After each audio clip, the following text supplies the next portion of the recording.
काली शहर का केंद्रीय चौक इस समय लोगों से खचाखच भरा हुआ था। यदि कोई वास्तविक वाणिज्यिक जिला होता तो शहर का दिल और भी अधिक गुलजार होता। तेजस ने दूर से ही दूध वाली चाय की दुकान का साइन बोर्ड देख लिया था, जिसके सामने अब भी लंबी कतार लगी हुई थी। यह स्पष्ट था कि दुकान बहुत लोकप्रिय थी।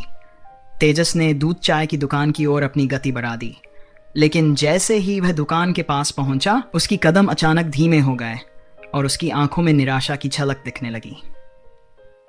दुकान के अंदर दो व्यक्ति व्यस्त थे, परिचित युवा वेट्रेस और एक सौम्य युवती मीरा। अन्या की माँ और वेट्रेस इधर उधर भाग रही थी, लेकिन अन्या की नजर नहीं आ रही थी। तेजस को लगा कि वह यहां नहीं है। यह एहसास उसे गहरे दुख में डुबो गया, मानो किसी ने उस पर बर्फ की बाल्टी उलट दी हो। यह एक शाश्वत सत्य है कि जितना अधिक कोई किसी से परवाह करता है, उसकी निराशा उतनी ही अधिक होती है। तेजस ने अपने होंठ भींचे और कुछ हतप्रभ सा खड़ा रहा। वह दूध वाली चाय के लिए कतार में शामिल नहीं हुआ, बल्कि धीरे धीरे पीछे हटा और एक जाने पहचाने बड़े पेड़ के नीचे बैठ गया। वहां बैठकर उसने दूध वाली चाय की दुकान की ओर देखते हुए ग्राहकों की लगातार आती जाती भीड़ और व्यस्त मीरा को देखा। जैसे जैसे आसमान धीरे धीरे काला होने लगा, तेजस की निगाह दुकान पर ही टिकी रही। वह चुपचाप इंतजार करता रहा, यह सोचते हुए कि क्या वह आ जाएगी। वह क्या कर रही थी, उसे नहीं पता था और वह पूछ भी नहीं सकता था। बस वह इंतजार कर सकता था। जैसे जैसे शाम ढलने लगी, वही दो लोग दूध वाली चाय की दुकान के अंदर व्यस्त थे, जिनकी उपस्थिति की उसे उम्मीद थी। तेजस को एहसास हुआ कि शायद आज वह उसे नहीं देख पाएगा। शाम को मोहन युवराज के कमरे की जांच करने के लिए वहां न होने पर परेशानी हो सकती थी। फिर भी तेजस ने चुपचाप दूध वाली चाय की दुकान पर लगी कतार में शामिल हो गया और धैर्यपूर्वक प्रतीक्षा करने लगा। अब तक दूध वाली चाय खरीदने वालों की भीड़ कम हो चुकी थी और जल्दी ही उसकी बारी आ गई। आप क्या चाहेंगे नौजवान? मीरा ने काउंटर के बाहर खड़े लड़के की ओर देखते हुए धीरे से पूछा। उसकी आवाज में एक आकर्षण था जो उसकी बेहतरीन खूबसूरती की तरह समय की मार से अछूती लगती थी। आन्या उससे बहुत मिलती जुलती नहीं थी। अपनी मां की तुलना में वह अधिक आकर्षक थी। दोनों ही खूबसूरत थी, बस अलग अलग तरीकों से। चाची, मुझे 14 कप दूध वाली चाय चाहिए, तेजस ने कहा, 14 सिक्के निकालते हुए। वही पवन आत्मा पत्थर के सिक्के जो उसने पवन भेड़िया शहर से लाए थे और उन्हें भुगतान ट्रे पर रख दिया। मीरा ने आश्चर्य से उसकी ओर देखा, लेकिन सिर हिलाकर युवा वेट्रेस को तेजस का हर्डर तैयार करने का निर्देश दिया। तेजस ने झिझकते हुए पूछा, आंटी, इतना अच्छा कारोबार होने के बावजूद आप सारा काम खुद ही संभाल लेती हैं? मीरा ने मुस्कुराते हुए जवाब दिया, यह प्रबंधनीय है। मैं पहले भी यहां आ चुका हूं और आपने मुझे 1 कप दूध वाली चाय भी मुफ्त दी थी। क्या आपको मेरी याद है? मीरा रुक गई।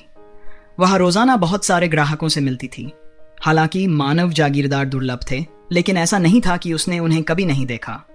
उसे कुछ हद तक उस बच्चे का चेहरा याद था, लेकिन वह बहुत धुंधला था। यह तेजस की तीसरी यात्रा थी। पहली बार मीरा वहां थी, लेकिन दूसरी बार केवल आन्या और महिला वेट्रेस ही वहां थी।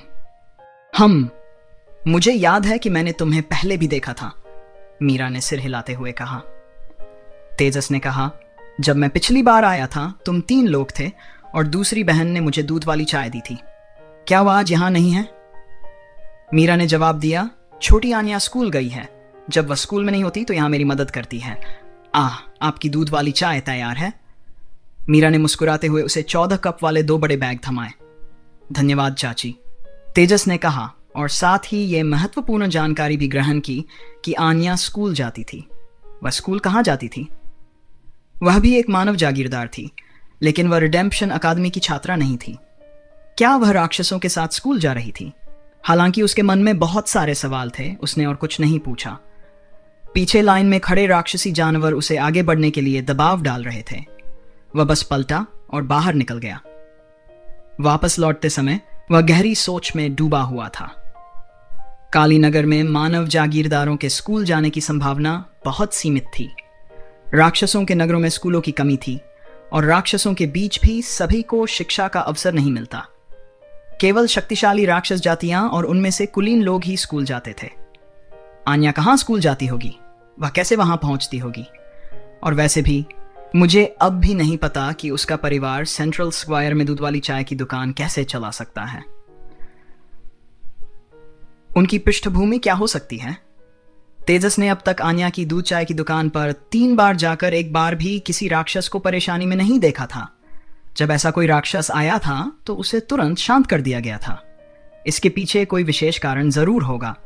आन्या और उसकी मां के पीछे क्या रहस्य था? कौन सी शक्ति चुपचाप उनकी रक्षा कर रही थी? इन संदेहों के साथ तेजस पहाड़ पर चढ़ गया। 14 कप दूध वाली चाय खरीदने का कारण भी सरल था। अकादमी में 10 छात्र बचे थे। खुद को मोहन, युवराज और सियाराव को जोड़कर कुल 13 लोग थे। आखिरी कप स्वाभाविक रूप से अपने गुरु को सम्मानपूर्वक भेंट किया गया था। हालांकि तेजस को नहीं पता था कि लोग दूध वाली चाय पिएंगे या नहीं, फिर भी उसने सबके लिए चाय खरीदी। उसने मोहन, युवराज के शाम के कमरे की जांच से पहले अपनी वापसी का समय बिल्कुल सही रखा। उसने सबसे पहले उन्हें ढूंढा और एक कप चाय पेश की। लो बहन मोहन, कृपया ये दूध वाली चाय पियो, तेजस ने कहा। चाय पहले ही ठंडी हो चुकी थी, लेकिन मोहन युवराज को यह देखकर सुखद आश्चर्य हुआ। दूध वाली चाय? सिटी सेंटर वाली दुकान से? तुम सिटी सेंटर गए थे? मोहन युवराज ने आश्चर्यचकित होकर पूछा। तेजस ने सिर हिलाया।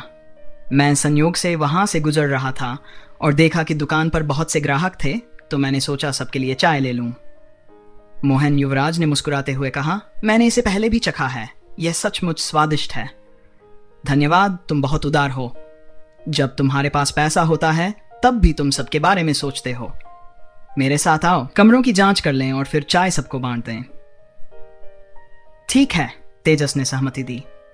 तेजस ने मोहन युवराज के साथ हर कमरे की जांच की और सभी को 1 कप चाय दी। सभी लोग खुश थे, खासकर लड़कियां जिन्हें दूध वाली चाय बहुत पसंद थी।